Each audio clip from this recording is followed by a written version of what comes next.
سلامونه وخت مو په خیر د دې اونۍ غوره خبرونو ته ښه راغلاست. د افغانستان او تاجکستان ترمنځ په بیلابیلو برخو کې 15 تفاهم لیکونه لاسلیک شول. ارګوایي د همکاریو دغه تفاهم لیکونه او یادښتونه په سیاسي، امنیتي، سوداګریزو، ترانسپورتي، ترانزیتي، انرژۍ او فرهنګي برخو کې د دواړو هیوادونو د اړوندو مسؤلینو له لوري لاسلیک شول. د تاجکستان ولسمشر امام علي رحمان ویلي چې هیواد به یې په بیلابیلو برخو کې خپلو همکاریو ته دوام ورکړي. په هرات کې د سلما بند 3 توربینونه فعال شول. ځایي چارواکي وایي د سلما بند د دغو توربینونو په فعالېدو سره د دغه بند 1.5 میګاواټه تولیدي برېښنا د هرات برېښنا په شبکه کې زیاته شوه.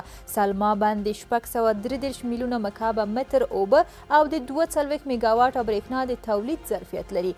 دغه بند د کرکلې ځمکې او د 8 ولسوالیو بڼونه هم خړوبوي.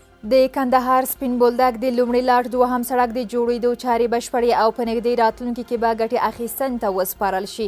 د ټولګټو چارو وزارت وایي چې دغه سړک 40 کیلومتره اوږدوالی د 320 متره په اندازې یو پایه پل، 96 دانې پلګوټې او 3 دانې مابرونه لري.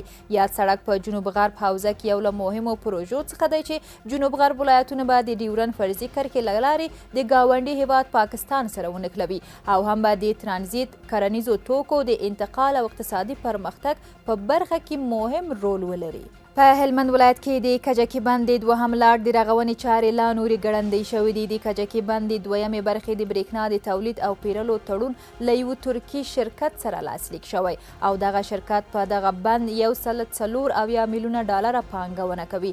د کجکي بند د برېښنا بند د سویلي ولایتونو لپاره د برېښنا او دغه راز د کرنې په برخه کې د اوبو برابرولو لپاره یو له مهمو بندونو بلل کیږي.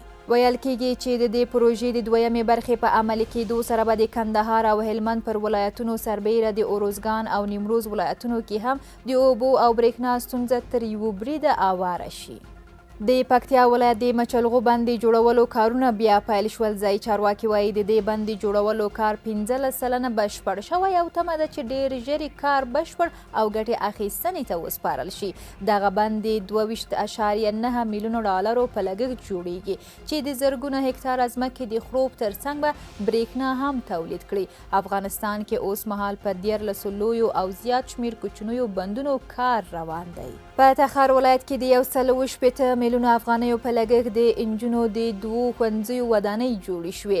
د لومړي نمبر انجونو لیسې ودانۍ او د طالقان ښار د بیم مریم د انجونو د عالي لیسې ودانۍ د آلمان هیواد د پراختیایي بانک په همکارۍ جوړې شوې دي. ځایي چارواکي وایي دغه ښوونځي 15 درسي او 15 اداري خونې لري چې شاوخوا 8000 زده کوونکي پکې په زده کړو بوخت دي.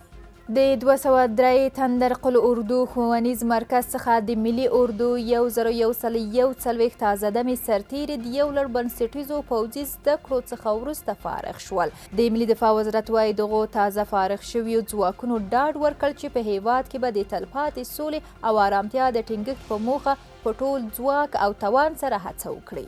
د ننګرهار وادي کرنیز شرکت حوزونو کې د کبانو 300 زره بچي تولید شوي. ځایي چارواکي وایي چې دا شمیر به په نږدې وخت کې شاوخوا 10 میلیونو ته لوړ شي او له دې حوزونو څخه به د میلیونونو افغانیو په ارزښت بازار ته تازه او وطني ماهیان وړاندې شي. اوس مهال یاد شرکت له لوري په 13 حوزونو کې کبان روزل کیږي او د نویو حوزونو په جوړولو کار روان دی. د کونړ ولایت په ماڼوګي ولسوالۍ کې د 25 بستریز روغتون لپاره ودانۍ جوړه او ګټې اخیستنې ته وسپارل شوه. ځایي چارواکي وایي دغه ودانۍ د 42 میلیونو افغانیو په لګښت جوړه شوې چې د ماڼوګي سربیره به د نورستان ځینو سیمو او چپدرې ولسوالۍ خلکو ته هم پکې روغتیایي خدمات وړاندې شي. د دې سیمې اوسیدونکو تر دې مخکې صحي خدماتو ته په سمه توګه لاسرسي نه درلوده چې د دې روغتون په جوړېدو به یې ستونزې تر حده حل شي.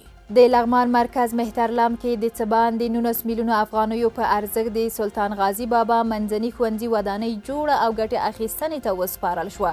ځایي چارواکي وایي دا ودانۍ په 2 پوړونو کې جوړه شوې چې 8 تدریسي او 2 اداري خونې چې چوکۍ، میزونه، د پاکو اوبو څاه، 314 متره احاطوي دیوال او ګڼې نورې اسانتیاوې پکې لري.